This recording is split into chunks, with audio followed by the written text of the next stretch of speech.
For every beloved Clash Royale card, there's one that's hated by almost everyone. So starting out with one of the most evil cards in the game, the Mega Knight. Despite being a staple in countless decks, the Mega Knight is well known for being overpowered, frustrating, and the nightmare of mid-ladder players everywhere. Don't get me wrong, if you're a pro player or someone who's just been playing for a while like me, the Mega Knight isn't a major issue. You just need to be careful not to give your opponent too much value, spread your troops wisely, and know when it's better to let him jump into your tower before countering. However, if your cards are the same level or just one level lower, you can still counter Mega Knight fairly easily. The real problem arises when mid-ladder players face Mega Knights that are 2 to 3 levels higher. He can wipe out lower level mini-tanks that would just usually counter it, simply because it kills them faster while taking less damage in return. After that, he still has enough health to jump the tower, and for instance, a level 13 Princess Tower needs 8 extra hits to kill a level 15 Mega Knight, taking a full 6.4 seconds. This is just another reason why the Mega Knight stands out when overleveled. I've been reading through countless Reddit posts, and one thing everyone is saying is that Mega Knight is in 90% of decks and almost always overleveled. It's no wonder so many free-to-play guys lose interest in playing. Instead, they'd rather watch top players or, tune into history videos like mine. However, every casual player seems to forget to subscribe, so please do so. You don't want to miss out on any of my spicy videos. Now, Supercell needs to address this over-leveled issue. A new matchmaking system should be implemented so that if one player has a card that's 2 levels higher, they're matched against someone with similar level troops. Just a 1-level difference can completely change the outcome of a match, making every interaction feel unfair. It's not that the Mega Knight needs a nerf, it's the over-leveling that is so frustrating. I'm also pretty curious to see how the new evolved Mega Knight will impact the arenas. Some players are saying it's good but not game-breaking, while others think it's absurdly busted. I played one game after it was released and I already had enough of it, not gonna lie. But one thing I'll never get enough of and will always love are skeletons. Skellies are easily the cutest and most versatile card in the game, and many players love them for that reason. For just 1 elixir, you get 3 Larrys that, if left unchecked, can deal more DPS than a Mega Knight, Dark Prince, or Knight. Sure, you could argue that your opponent can zap or log them away, but even then, it's still a +1 elixir trade in your favor. These small trades add up quickly and can be the difference between winning and losing. Take a Cannon and Skelly's combo, for example. It can completely shut down a Golem's tank phase before it reaches the tower, leaving only the Golemites behind. Or when defending a lone Hog Rider, skeletons reduce the damage to just 2 hits, much less than if you had ignored it. With proper placement, skeletons can fully counter a bandit, not because of their damage, but because of their ability to stall her. They can also absorb 3 hits from a Sparky, giving your tower plenty of time to finish it off. They can also fully counter a mini Pekka by stalling it, and they're great at distracting an Inferno Tower or Inferno Dragon for a significant amount of time. Need to buy some time against the charging Prince? Skellies can block the lane, giving you precious seconds to react. They can also distract minions or a minion horde, help minimize damage to your tower, and often force your opponent to waste a spell, giving you that precious elixir advantage. It's no surprise that Skellies are so popular in Clash Royale, but the same cannot be said for the Little Prince. What up? From the moment of his release, the Little Prince was incredibly irritating. His character was clear from the announcement video, an egotistical, spoiled brat, the kind of rich friend we probably all had as kids. He was a nuisance, a thief, and let's be honest, he even looked a little like Lord Farquaad from Shrek. From a design standpoint though, Supercell nailed it. The Little Prince probably had the best character design out of any card in Clash Royale at the time. When the release date arrived, everyone rushed to get their hands on the new champion, and unsurprisingly, his usage rate skyrocketed to 80% in just 24 hours. Almost every player had him in their deck, which wasn't a shock. His ability was insanely broken. It had a much longer range, dealt more damage, and the Guardian itself had more HP and packed a harder punch. On top of that, his attack charged faster, and he was so buggy that sometimes he would still shoot at full speed while moving. Yikes. This made him the most hated champion at the time. He literally broke the game like no other champion before him. But after several months and multiple nerfs, his usage rate steadily dropped, and he became a fairly average champion that I still want to punch in the face. The only thing that remains irritating about him now is his voice lines, and oh god, Those voice lines still haunt my nightmares. Haha, kneel, numbskulls. But that's one thing we can't say about the most loved card in the game. The Mini Pekka. This adorable pancake-loving robot has been a fan favorite since the game's release, and for a good reason. Mini Pekka has the cutest voice line in the game, although every time he hits my tower, it feels like I'm being stabbed in the heart in real life.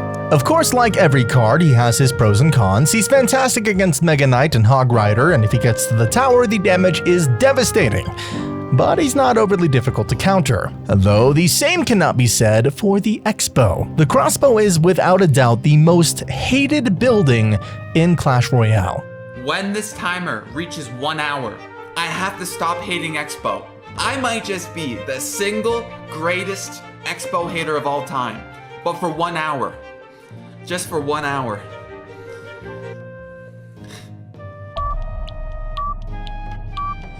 The problem is that every game lasts 6 minutes, and 99% of X-Bow players get one lock for about 500 damage, then play defensive for the rest of the match while chucking rockets at your tower in triple elixir. Like 2.6 Hog Cycle, X-Bow is frustrating because of how passive the gameplay can be, as long as the player is skilled. Once the X-Bow player or Hog player gets a 500 to 1000 damage lead, they just defend the entirety of the match, occasionally getting chip damage with Fireball or Log. Icebow's even worse. I've seen Icebow players defend the whole game until triple elixir, then just rocket cycle. It is a horrible experience to play against, but I have to admit I don't hate X-Bow by any means.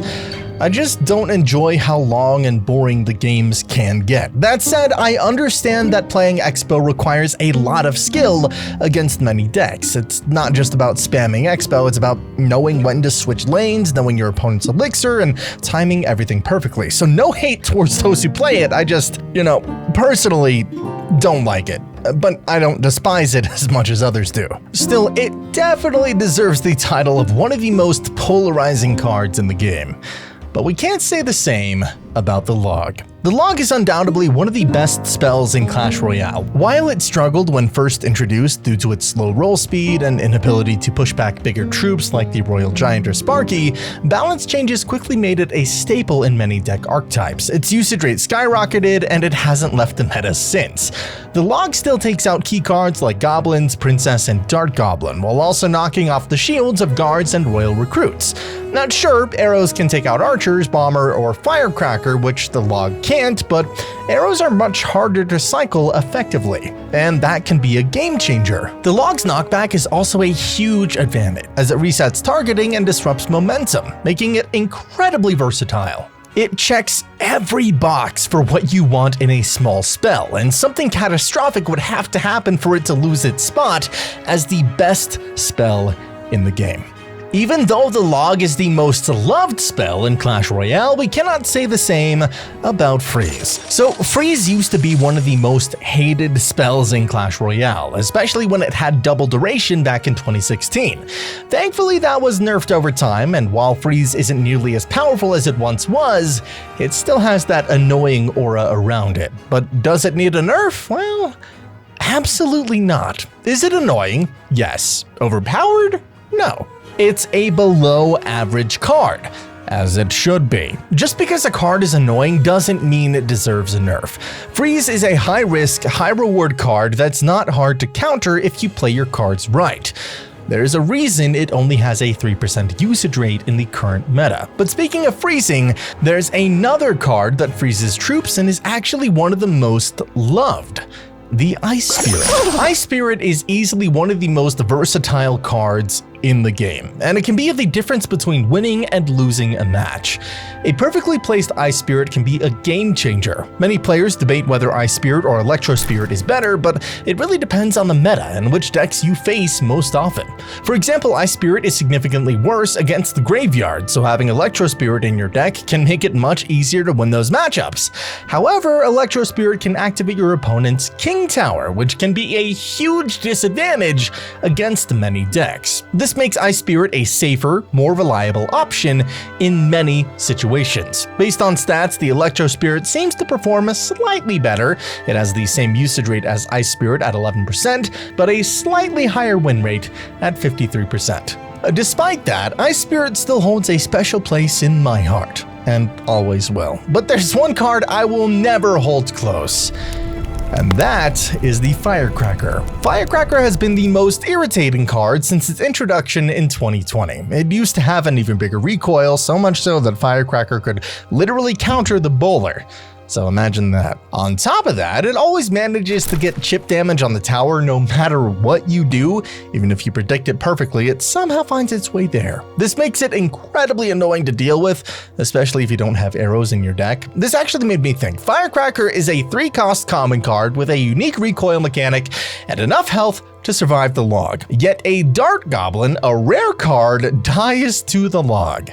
That just doesn't seem fair. Maybe buffing the Firecracker's attack speed or giving it slightly more damage but making it die to the log would make it a more balanced and less annoying card. Maybe it's just me, but if Princess dies to the log, Firecracker should too. Okay, enough about her.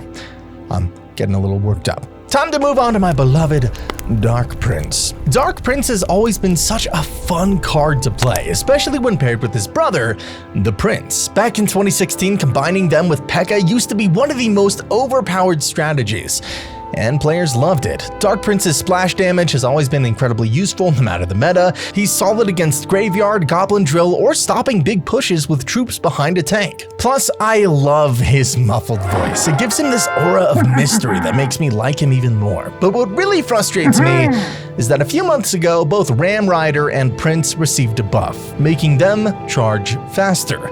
The Prince's charge activates at 2 tiles, while Dark Prince's charge activates at 3.5. That's a 75% slower charge speed. Why, Supercell? Show my boy some love. They're brothers. They've got the same genes. I'm getting upset again. All right, let's move on to Graveyard. Graveyard is, without a doubt, the most infuriating archetype in Clash Royale. Its overly defensive nature and ability to counterpush from almost anything make it painful to face. Let's start with defense. Graveyard decks can easily defend with a simple building, tornado, and a splash card, making it nearly impossible to break through if your opponent knows what they're doing. Then there's the Graveyard itself. For just 5 elixir, it's extremely hard to stop unless you have a specific hard counter. Graveyard always seems to find damage and can never be fully shut down, let alone punished, due to the infuriating defense that comes with these decks. It's like the Expo in the sense that it's a lockdown defense deck, but at least Expo requires a solid lock onto the tower. Graveyard, on the other hand, guarantees damage because the RNG of the Skellies is so freaking dumb. Despite my dislike for the Graveyard, there is one card that counters it pretty well when placed behind the King Tower, the Dart Goblin. Dart Goblin is beloved by many a Clash Royale player, especially for his unpredictable nature. He can sometimes dodge spells or even switch lanes thanks to his long attack range. He was underestimated in the early days of Clash Royale, with many players doubting his ability to, well, ever dominate the meta. However, his history has proven otherwise. Time and time again, Dart Goblin has climbed to the top, proving his worth and cementing his spot as one of the best cards in the game. But these days, I think he deserves a bit more. I don't see or hear people talking about him nearly as much as they used to. Maybe because he's a tricky card to use and a lot of decks that would want him opt for Flying Machine instead, which essentially does the same job while being immune to ground troops.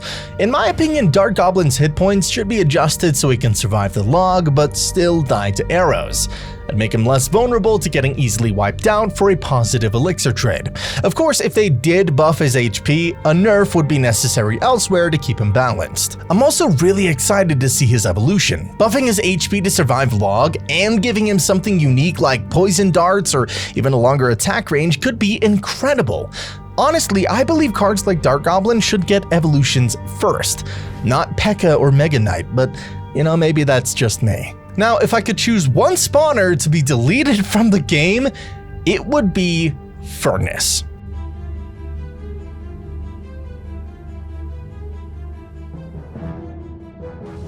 Huge damage on the left. The infinite Furnace waves. Okay, we gotta protect the half health Furnace.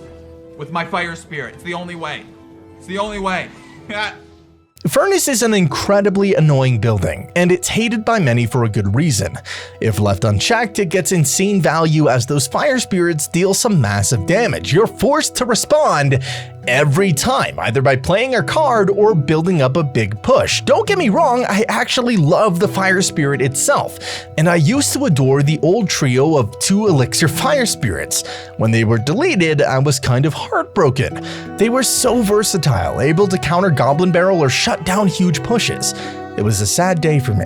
I wasn't keeping up with balance changes back then, and one day I logged in to find it was suddenly a 1 elixir card with just 1 fire spirit left. Almost felt like when they removed the heal spell. That was another fan favorite when it was first introduced, so you know what? I'm adding it to my love list today.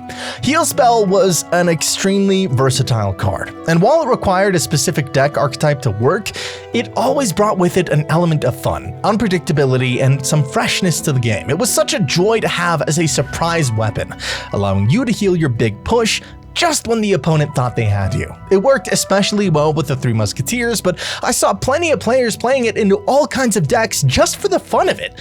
Sure, it didn't always work, but when it did, it was an easy 3-crown win. I can only hope that one day the heal spell will make a huge comeback, and if it does, I am all for it. But there's one spell in Clash Royale that many players never liked since its introduction: Void.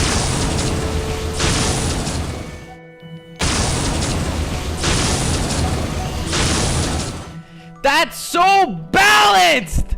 Dude, what the fuck?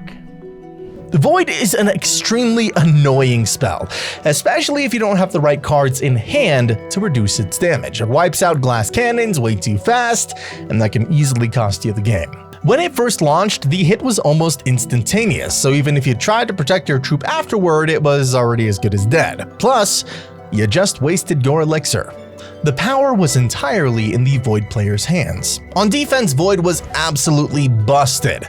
Since it couldn't be countered on your side of the map, any win condition was doomed to get blasted.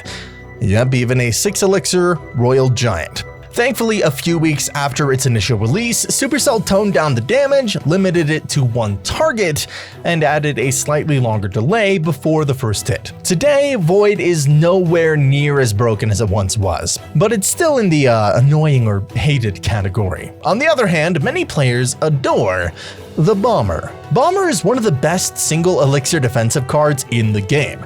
It can be easily supported with, well, let's see here, Hog Riders, Miners, Giants, Golems, Electro Giants, Giant Skellies. Trust me, the list goes on. If the opponent doesn't have arrows, any spell they use to take him out, especially in single elixir, can be heavily punished. Whether it's Fireball or Lightning, they'll have to overcommit to remove him. When paired with Skellies, you can keep units grouped to fully utilize his splash damage, or kite single troops to allow Bomber to chip them down.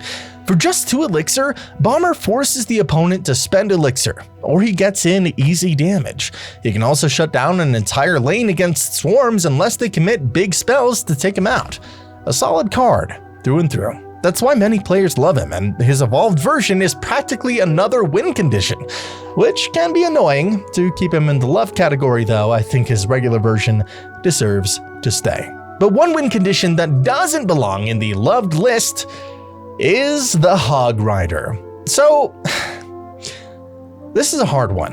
Let me explain. Hog Rider has had the highest use rate of any win condition on the ladder, consistently throughout the game's life cycle, nearly 8 years straight. In some parts of the ladder, usage rates may even approach 50%. People are simply tired of it. It's boring when out of 115 cards, the same one has been overplayed for almost a decade. Basically, Hog Rider was one of the first major win conditions in the game, so everyone spammed it, and it became the staple of the most annoying archetypes in Clash Royale.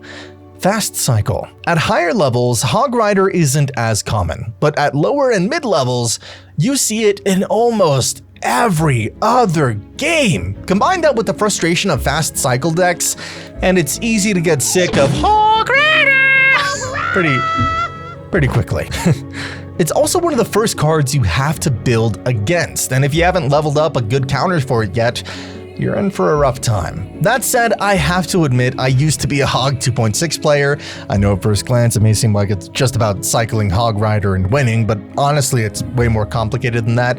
Actually requires precise cannon and musketeer placement, effective use of Ice Spirit, knowing where to place skellies to avoid log or zap, and learning tons of subtle interactions. If you're interested in seeing how insane this deck can be, check out Oyasu, the best Hog 2.6 player around. His videos have millions of views for a reason. They showcase the incredible skill required to master this deck. Now, let's switch gears and talk about the lovely Heal Spirit. So Heal Spirit is definitely the weakest spirit as of making this video, but that wasn't always the case.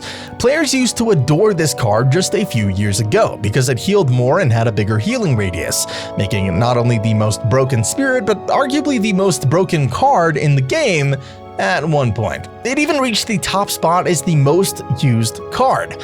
Unfortunately, over time, Supercell nerfed this little guy into oblivion and eventually faded into obscurity. That's why I think it's time for a buff, something like maybe a small increase to its healing area to make it more viable once again. On top of that, the Heal Spirit is one of those cards that would make a perfect candidate for an evolution.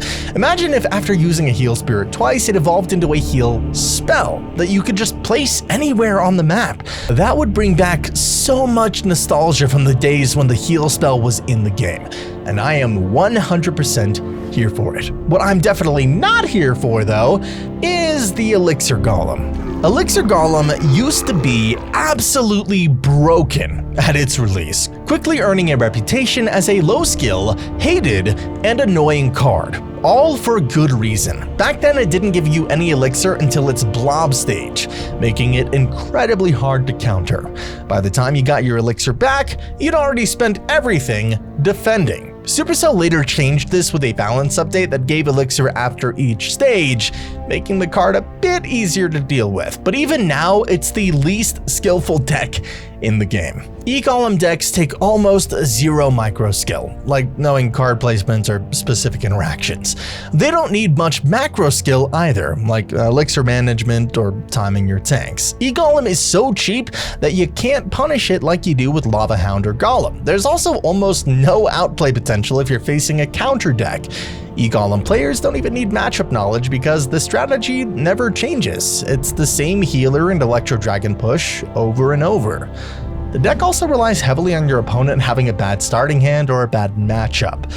But let's talk about a Golem that is loved by players, the Ice Golem. Ice Golem has always been an amazing, versatile, and beloved card since the early days of Clash Royale. Back in the day, if you had no answer to a supporting unit, your opponent had outplayed you, and your tower was doomed.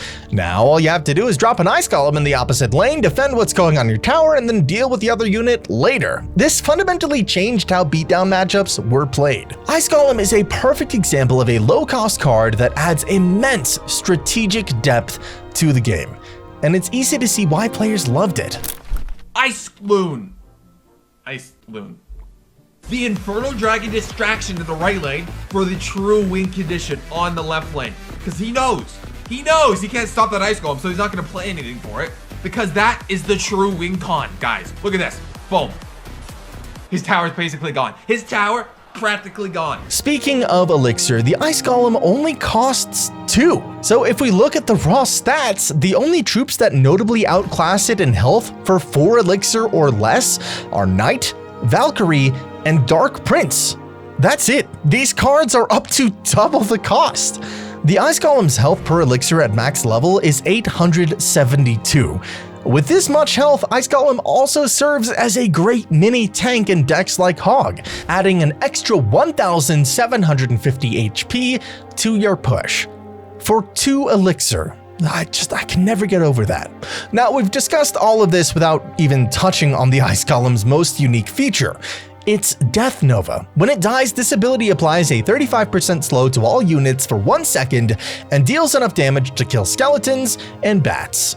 When combined with the zap, it can even take out goblins and minions. You can pull off some crazy trades with this, like a 4 for 5 against the minion horde without even using a hard counter. The slow effect, similar to the Ice Wizards, can be really effective when it hits a group of units. Despite its power, I think the Ice Golem is balanced and healthy for the game. Its versatility and utility make it an essential card for many decks. However, if I had to choose one card I absolutely love, it would definitely be Mini Pekka. He's cute, powerful, and there have been many times when this little guy completely broke Clash Royale. That's why I want you to check out this video next, where I dive into the full history of the Mini Pekka and explain why he's so beloved in Clash Royale. It's definitely the cutest video on the channel. I'll see you there.